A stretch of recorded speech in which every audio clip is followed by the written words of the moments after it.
नमस्कार, पंजाब केसरी.com देख रहे हैं आप और मैं हूं आपके साथ विनीत मंडराई।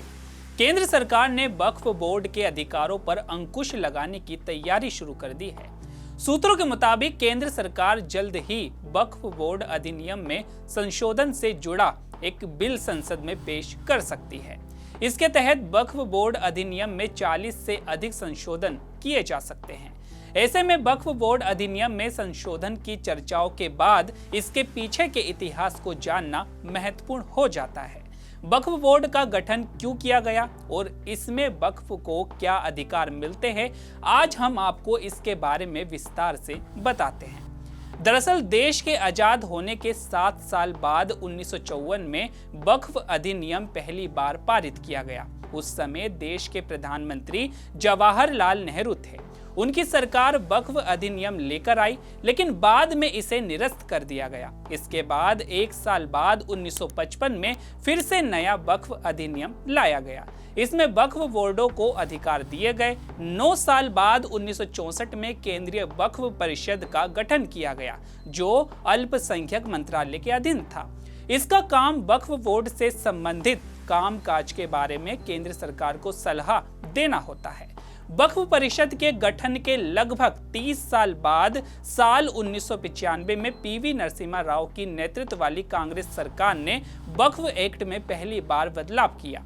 उन्होंने वक्फ बोर्ड की ताकत को और भी बढ़ा दिया। उस संशोधन के बाद वक्फ बोर्ड के पास जमीन अधिग्रहण के असीमित अधिकार आ गए।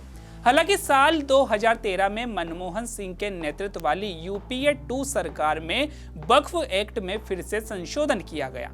बताया जाता है कि वक्फ को लेकर विवाद अंग्रेजों के जमाने से चला आ रहा है। वक्फ की संपत्ति पर कब्जे का विवाद लंदन स्थित प्रीवी काउंसिल तक पहुंचा था। अंग्रेजी हुकूमत के दौरान ब्रिटेन में जजों की एक पीठ बैठी और उन्होंने इसे अवैध करार दिया था, लेकिन ब्रिटिश भारत की सरकार ने इसे नहीं माना और इसे बचाने के लिए 1913 में एक नया एक्ट लाई। वहीं 8 दिसंबर 2023 को वक्फ बोर्ड अधिनियम 1995 को निरस्त करने का प्राइवेट मेंबर बिल राज्यसभा में पेश किया गया था। यह बिल उत्तर प्रदेश से भाजपा सांसद हरनाथ सिंह यादव ने पेश किया। राज्यसभा में इस बिल को लेकर विवाद भी हुआ और उस समय इस बिल के लिए मतदान भी कराया गया। तब बिल को पेश करने के समर्थन में 53 जबकि विरोध में 32 सदस्यों ने मत दिया। उस दौरान भाजपा सांसद ने कहा था कि वक्फ बोर्ड अधिनियम 1995 समाज में द्वेष और नफरत पैदा करता है। तो चलिए अब बात करते हैं कि मोदी कैबिनेट ने इस कानून में क्या बदलाव किया। शुक्रवार को कैबिनेट ने वक्फ अधिनियम में करीब 40 संशोधनों को मंजूरी दे दी। मोदी सरकार कैबिनेट में वक्फ बोर्ड की किसी भी संपत्ति को वक्फ संपत्ति बनाने की शक्तियों पर अंकुश लगाना चाहती है। इन संशोधनों का उद्देश्य किसी भी संपत्ति को वक्फ संपत्ति के रूप में नामित करने के वक्फ बोर्ड के अधिकार को प्रतिबंधित करना है। वक्फ बोर्ड द्वारा संपत्तियों पर किए गए दावों का अनिवार्य रूप से सत्यापन किया जाएगा। संशोधन विधेयक पारित होने के बाद वक्फ संपत्तियों के मैनेजमेंट और ट्रांसफर में बड़ा बदलाव आएगा।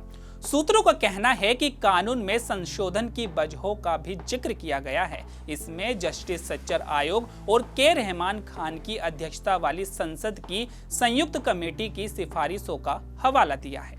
तो आपकी इस पर क्या राय है, हमें कमेंट करके जरूर बताइएगा। तो अभी के लिए केवल इतना ही। ऐसे ही तमाम खबरों के लिए बने रहिए पंजाब केसरी.com पर। नमस्कार।